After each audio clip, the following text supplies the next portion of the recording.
নমস্কাৰ সকলোলৈ। অতি সহজতে বনাব পৰা পালেঙৰ চুপ আহকচোন আজি বনাওঁ। এয়া পালেং ধুই ল'লোঁ আৰু কাটি কেৰাহীত বহাই দিছোঁ।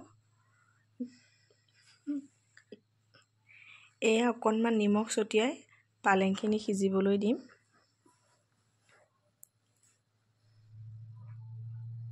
এয়া পালেং সিজিছে। এতিয়া পালেংখিনি মিক্সাৰত উঠাই ল'ম আৰু মিক্সিত পিহি ল'ম। এয়া মোৰ পালেং পিহি হৈ গ'ল।